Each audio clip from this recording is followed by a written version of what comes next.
Many people in US misunderstand the debt snowball method. It's not simply about paying off your smallest debt. It's about making that debt your number one target. You continue making minimum payments on all your other debts, but every extra dollar goes toward the smallest balance until it's completely gone. Then you take that payment and roll it into the next debt. That's where the snowball part comes from.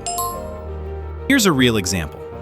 Let's say you have 5 debts: a medical bill of $350, a credit card with a balance of $1,100, a personal loan of $4,200, a car loan of $9,400, and a student loan of $24,000. With the debt snowball method, you attack the $350 medical bill first. Let's say you're paying $50 as the minimum payment and another $70 extra every month. That's $120 going toward that debt. Once it's paid off, that $120 doesn't disappear. It gets rolled into the $1,100 credit card.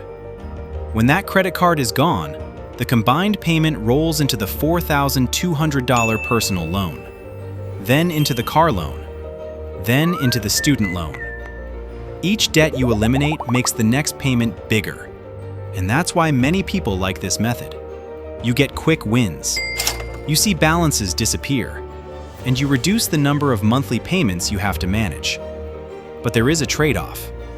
Because you're focusing on the smallest balance, not the highest interest rate, you may end up paying more interest overall compared to the debt avalanche method.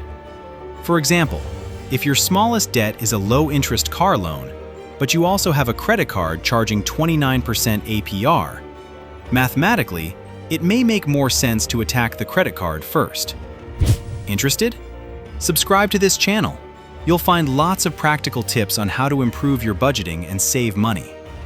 So the real question is not just, which debt should I pay first? It's, what payoff plan actually works for my situation? Here's how you can quickly set up a payoff plan and see what happens with your debts. In PocketGuard, you can add your debts, choose the snowball method, and instantly see which balance becomes your first target. The app helps you organize your debts, track your balances, estimate your debt-free date, and understand how every extra payment changes the plan. So instead of guessing what to pay next, you can follow a clear strategy step by step. Because paying off debt gets a lot easier when you know exactly which debt you're attacking next.